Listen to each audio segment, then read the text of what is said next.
A cold and calculating millionaire hires a homeless girl to pretend to be his daughter for one night. But upon discovering the painful truth behind the girl's frightened gaze, he is confronted with something that no amount of money can solve. Get ready for an emotional story of redemption, empathy, and the unexpected power of caring.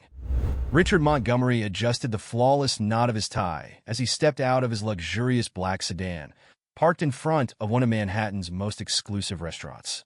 At 45, he had built a financial empire based on calculated decisions and an absolute disinterest in anything that did not involve profits. For him, feelings were distractions and emotional ties a waste of time. That night was crucial. Billionaire Howard Sullivan, a renowned investor, had shown interest in one of his projects but insisted on meeting Richard in a more personal setting. This meant Richard needed to appear as something he had never been, a family man. With his mind focused on the need to create this facade, he got out of the car and walked down the busy sidewalk. The winter morning chill seemed to cut through the air, but the flow of pedestrians did not diminish. It was then that he saw her. Sitting on the dirty ground, leaning against a graffiti-covered wall, was a thin girl, about 12 years old, with a dirty face and bare feet despite the cold pavement. Her clothes, clearly much too big for her, were torn and stained, and a small cardboard sign in front of her read, "Hungry. Any help is welcome."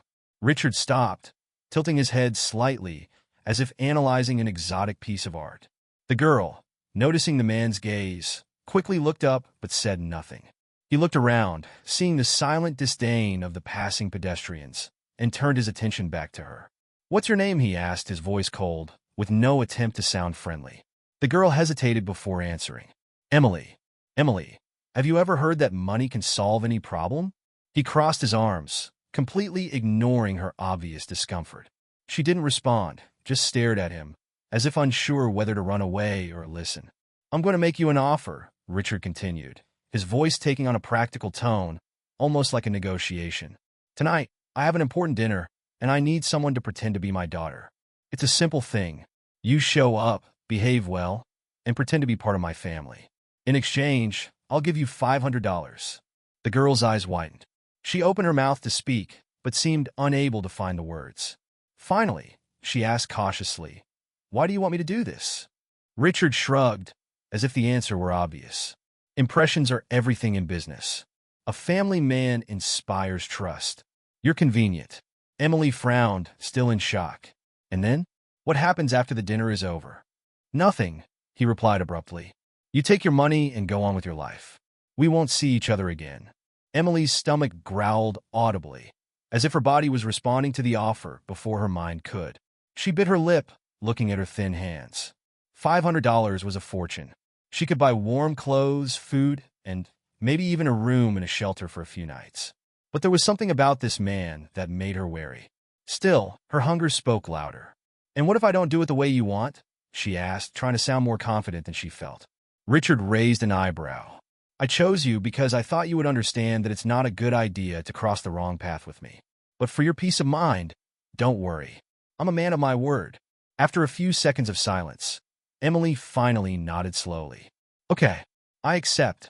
Richard maintained an impassive gaze as he guided Emily into a luxurious shopping mall in downtown Manhattan. The girl seemed out of place there, with her torn clothes and suspicious look. The shine of the store windows and the curious glances of wealthy customers made her even more nervous. Richard, however, completely ignored her discomfort, moving with the confidence of someone used to controlling the environment around him. He took her directly to a designer clothing store, where he was attended by a saleswoman who, although smiling, clearly didn't know how to handle the presence of the girl. "I need something suitable for a formal dinner. Something simple but elegant," Richard ordered, without even looking at Emily. The attendants quickly gathered dresses and accessories, and Emily was led to a fitting room. She seemed hesitant as she held the fine, expensive fabric of the first dress, but she knew she had no choice. When she emerged dressed, Richard assessed her with the same cold gaze he used when evaluating a financial chart. "It fits. Get a coat too. She needs to look presentable upon arrival."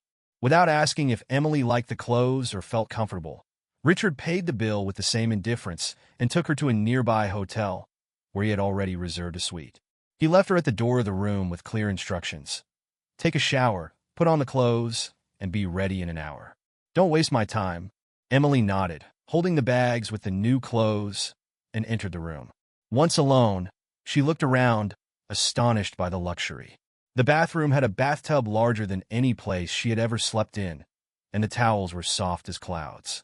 She hesitated before stepping into the warm bath, as if she still couldn't believe it was real. It was the first time in a long while that she felt warm water running over her body, and she couldn't decide whether it made her feel more relieved or scared. An hour later, already ready, Emily descended to the lobby, where Richard was waiting for her. He gave a brief nod and led her to the restaurant, a place that exuded exclusivity and wealth. The tables were covered with immaculate white tablecloths, and uniformed waiters moved as if they were in a rehearsed ballet. Emily felt small and out of place, but she did her best to hide her nervousness. At dinner, Richard introduced Emily as his daughter with surprising naturalness. "This is Emily. She always reminds me to take time for family, even with such demanding business," he said with a calculated smile. The investors laughed and asked polite questions, but Emily, following his instructions, answered only what was necessary, smiling in a restrained and polite manner. She maintained her posture and spoke carefully, as if each word were part of a rehearsed presentation. Richard seemed satisfied. The plan was working perfectly. The investors, impressed with the dedication to family, appeared more open and receptive to his proposals. As dinner progressed, the tone of the conversation shifted to business, and Richard finally relaxed. Emily's presence seemed to have fulfilled its role. But as the conversation flowed, a specific word caught Emily's attention. One of the investors casually mentioned his own family, describing a special moment with his children. Emily instinctively lowered her eyes. The smile she had maintained throughout dinner disappeared for a moment, and her gaze became distant, filled with something that seemed like sadness or longing. Richard, even while focused on his speech, noticed the moment of weakness. His eyes narrowed slightly as he observed Emily. There was something in that look that seemed unsettling, but he quickly pushed the thought away. It wasn't the time for distractions. He turned his attention back to the table, resuming the discussion about contracts and deadlines. As the investors toasted and applauded the success of the meeting, Emily remained quiet, appearing lost in thought. Richard cast one last glance in her direction, but decided to ignore the evident discomfort. He had achieved what he wanted, and for him, that was enough. After dinner, Richard's black car parked at the entrance of a quiet park, illuminated only by tall streetlights and the light of the moon. The place was almost deserted, except for a few hurried passers-by and the constant presence of the biting cold. Emily, still wearing the elegant coat that Richard had bought, looked small and out of place in the setting. He stopped the car and turned off the engine, turning to the girl with the same cold and pragmatic expression he had used from the beginning. "The deal is over," he declared bluntly, as he took a bundle of cash from his pocket and calmly counted out $500 bills. He handed them to Emily without ceremony, expecting her to take them and leave without further words. "Here's what I promised. Use it wisely." Emily took the money with trembling hands, her eyes alternating between Richard's impassive face and the bills in her hands. She swallowed hard, and for a moment, she seemed to hesitate, as if she wanted to say something but didn't know where to start. Finally, with a trembling voice, she thanked him. "Thank you for all of this."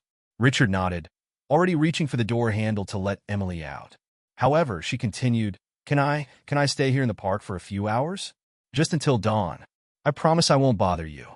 It's just that I have nowhere else to go." Her words caught him off guard. He paused mid-motion and looked at Emily with a furrowed brow. The tone of her voice was genuine, almost desperate, and the idea that she considered a park bench a viable option for rest made him uncomfortably aware of the fragility of that child. He remained silent for a moment, considering his options. It wasn't his responsibility. He had fulfilled his part of the deal, and her life, as he had already decided, was not his problem. But something in her sincerity and vulnerability disarmed him. With a sigh of irritation, he shook his head. "Get in the car. I'm not going to let you sleep on a park bench." Emily blinked, surprised by the sudden change in tone. You're serious?" "I'm not known for making jokes, Emily," he replied tersely as he restarted the car. "Let's go. I don't have all night." She hesitated for a moment, as if still not believing what was happening, but eventually complied, closing the door and fastening her seatbelt. The car moved again through the streets of Manhattan, the sound of the engine filling the uncomfortable silence between them. As he drove, Richard cast a quick glance at Emily. She was curled up in her seat, holding the money as if fearing someone might snatch it from her hands. Her posture was that of someone constantly on the defensive, and it bothered him more than he would like to admit. "Have you been living like this for a long time?" he asked, trying to sound casual, but unable to completely hide his curiosity. Emily took a while to respond. "It depends on what you call like this," she said finally, without looking at him. "I manage. I've always managed." "That didn't answer my question," Richard insisted, his tone now firmer. She shrugged, still staring out at the landscape through the window. "I don't like talking about it." Richard narrowed his eyes. "I'm not asking you to like it. I'm asking because I want to know. You seem smart enough to know that this life doesn't lead to anything good." Emily finally looked at him, her gaze filled with a mix of distrust and exhaustion. "Why do you want to know? The deal is already over. You've done your part." Richard scoffed, not hiding his irritation. "Because you're a child, Emily. Children shouldn't live like this." She laughed, but it was a short, bitter laugh. "Do you think I chose this?" The silence that followed was heavy. Richard didn't respond immediately. He knew she was right. Her world was the result of a system he comfortably ignored because it never affected him. Still, something about that conversation, that situation, made him feel an uncomfortable awareness he couldn't ignore. When they arrived at the hotel, he parked at the entrance and turned to her. "For today, you stay here. Tomorrow, you decide what to do with that money." Emily looked at him, surprised and suspicious. But with no other option, she simply nodded, getting out of the car in silence. Richard followed her to the elevator, determined to ensure she wouldn't cause any trouble. But as they ascended, he couldn't help but think that, for the first time in a long time, something was pulling his attention away from work. The soft morning light streamed through the large windows of the hotel suite, illuminating the luxurious space with a golden glow. Richard woke up with a slight feeling of discomfort, unsure of what had pulled him from sleep. As he sat up in bed and rubbed his eyes, he heard a low sound coming from the living room of the suite. He got up, put on the robe that was hanging on the chair, and walked over. On the sofa, Emily was curled up, her knees pulled against her chest, and her face hidden in her hands. She was quietly sobbing, as if trying not to make noise, but unable to control herself. Richard paused at the entrance of the room, uncertain of how to act. He wasn't used to dealing with other people's emotions, especially those of a child. He cleared his throat, trying to get her attention. Emily quickly lifted her head, her eyes swollen and red. "I'm sorry," she said hurriedly, wiping her tears with the back of her hands. "I didn't mean to wake you." Richard narrowed his eyes, crossing his arms. "What happened?" She hesitated, clearly uncomfortable talking about it. Finally, with a trembling voice, she replied, "It was just a nightmare. Nothing much." He sighed, moving to the armchair in front of the sofa.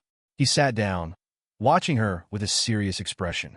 "If it was nothing, you wouldn't be crying like this. What did you dream about?" Emily looked down, avoiding his gaze. After a long silence, she began to speak, her voice low and hesitant. "I dreamed about my mom." She paused, taking a deep breath as if trying to gather courage. "She died when I was 8. She was all I had." Richard leaned slightly forward, his expression softening a bit. "What happened after that?" Emily continued, her fingers nervously fiddling with the fabric of the jacket she was still wearing. "After she died, my dad changed. He started drinking a lot. At first, he was just sad, but then..." She stopped, swallowing hard. "He started getting aggressive. Anything could set him off to yell, or worse." Richard felt a growing discomfort, but he didn't interrupt. He knew there was more. "One night, he came home drunk. He was angry because I hadn't cleaned something properly. He pushed me against the wall and yelled at me. That's when I decided I couldn't stay there anymore. I grabbed a few things and left. Since then, I've been trying to get by." The room fell silent, except for the soft sound of distant traffic coming from the windows. Richard remained seated, looking at the girl before him. There was something deeply disturbing about the idea of such a young child dealing with this kind of trauma. He wasn't someone who was easily affected, but at that moment, he felt something he couldn't name. Maybe it was empathy. Maybe it was just guilt for getting involved. You should seek help, he said finally, trying to keep his tone practical. There are shelters that can take care of you. Emily shook her head, a short, bitter laugh escaping her lips. Shelters aren't safe. I tried. Many have people who just want to fight, steal, or worse. I'd rather be alone on the street than inside there. Richard frowned. He knew the system was imperfect, but he had no idea things were this bad. For a moment, he considered what he could do. He wasn't a man given to altruistic gestures, but something in Emily's story stirred him in a way that made him uncomfortable. Without saying anything, he went to the table and grabbed his wallet. He counted out several bills and handed them to Emily. Here, use this to get by for now. But you need to find a way out of this situation.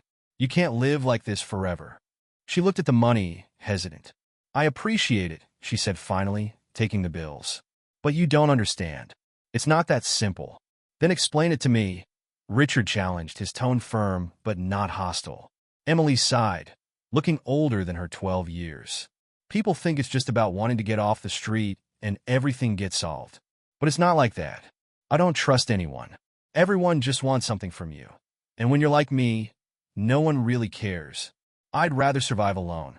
At least I know what I'm dealing with. Richard fell silent, absorbing her words. For the first time, he realized how limited his worldview was. He had always believed that money solved everything, but in front of Emily, he understood that there were problems that not all the dollars in the world could fix.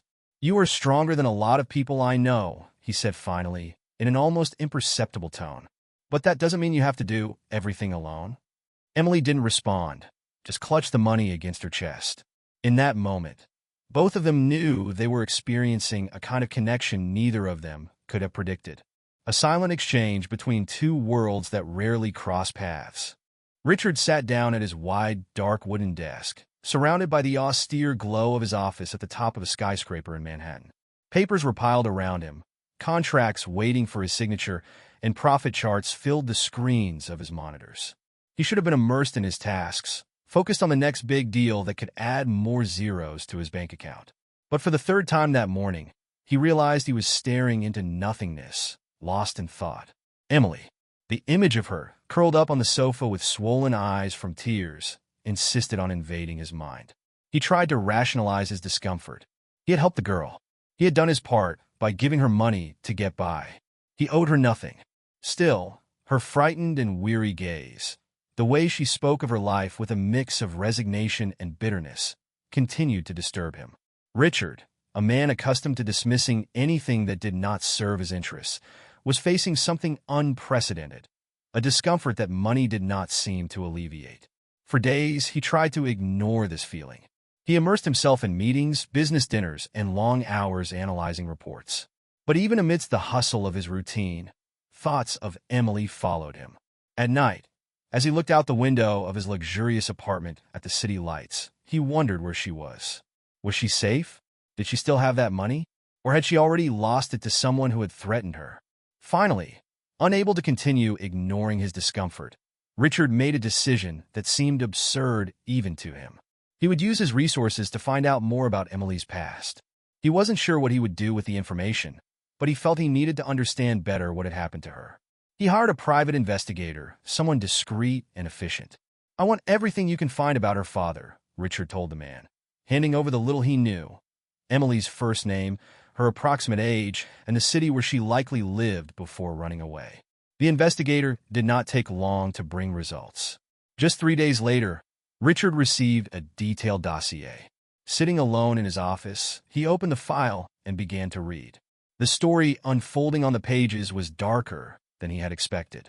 Emily's father, a man named Walter Harris, had an extensive history of domestic abuse. There were several reports filed by neighbors and even by social workers, but all had been archived due to lack of concrete evidence or because Walter had threatened the witnesses. He also had arrests for drunk driving and petty theft, but he had never served significant time. Richard clenched his jaw as he read the details, feeling a rage he did not recognize as his own. He couldn't tell if he was more angry at the flawed system that allowed men like Walter to exist or at himself for having spent so much time ignoring realities like this. At one point, he found photos attached to the report. A neglected house, bottles of alcohol scattered on the floor, and marks on furniture suggesting violent fights. It was the environment that Emily had called home before she ran away. Closing the file, Richard felt a weight in his chest. He could simply ignore it, as he always did with problems that did not directly affect him. But something inside him prevented him from turning his back. For the first time, he was faced with a choice that did not involve profit, contracts, or business strategies. It was a moral choice, and that left him unsettled. He spent the rest of the day trying to focus on work, but his mind kept returning to the same question. What would he do next? During a meeting, he realized he had barely paid attention to what his executives were saying. Finally, he interrupted the discussion and asked them to wrap up the presentation. "I need to resolve something personal," he said, leaving the others in the room perplexed. Back in his office, Richard stood in front of the window, watching the city skyline.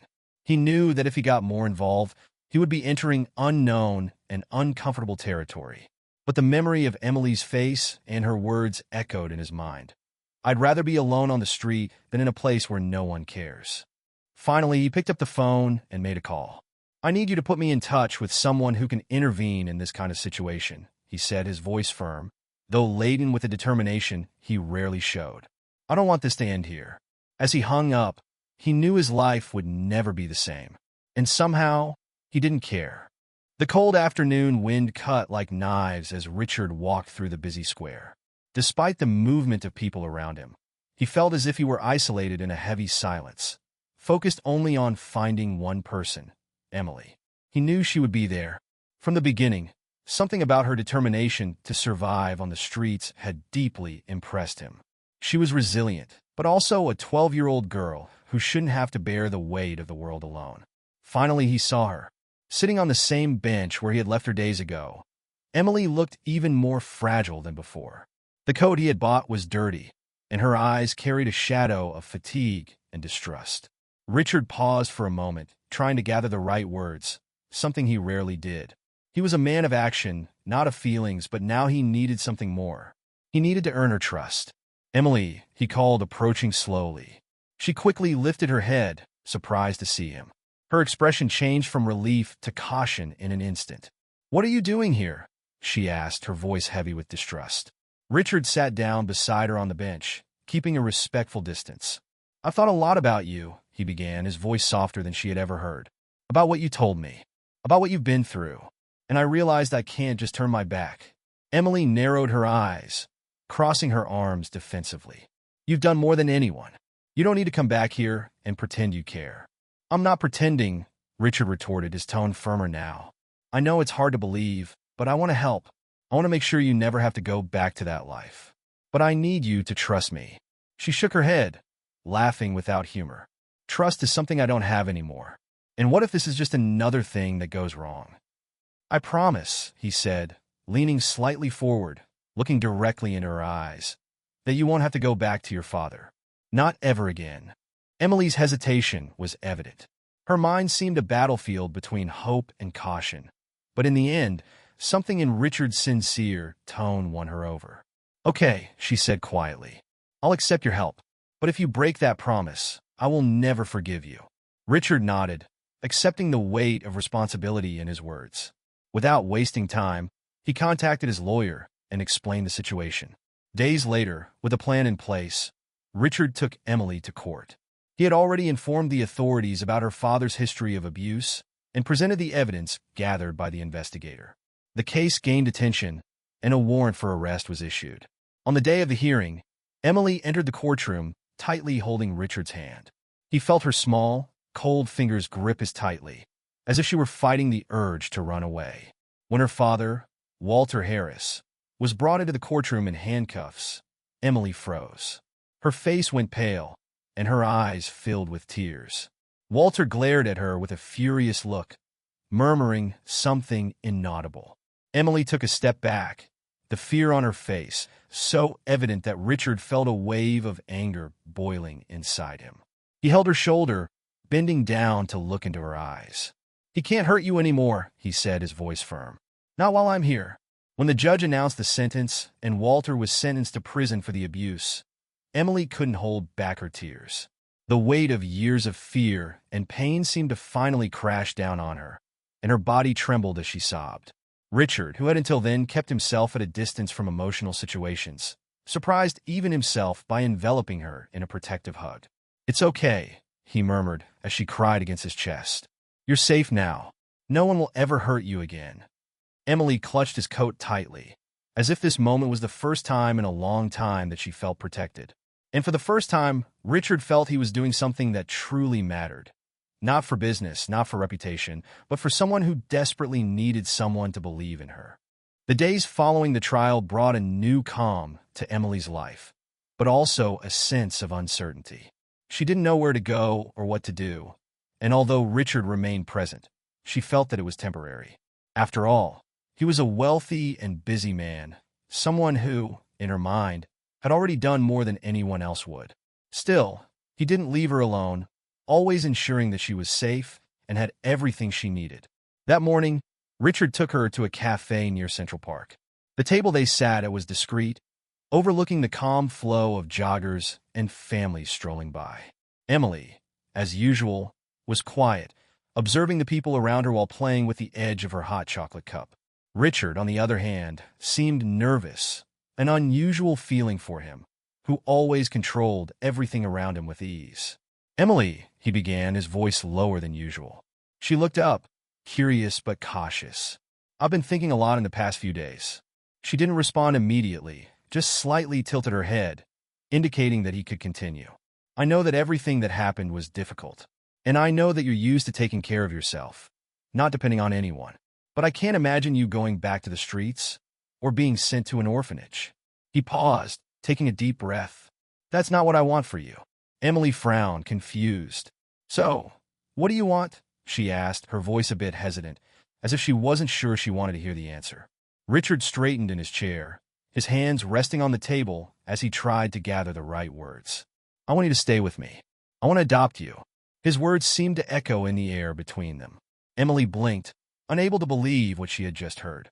"You want to adopt me?" she asked, the incredulity evident in her voice. Richard nodded, his expression serious, but his eyes showed something Emily had never seen in him before: genuine emotion. "Yes, I want you to have a real home, something that no one can take away from you."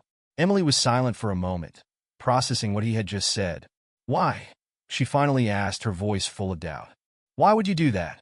You've already done so much for me."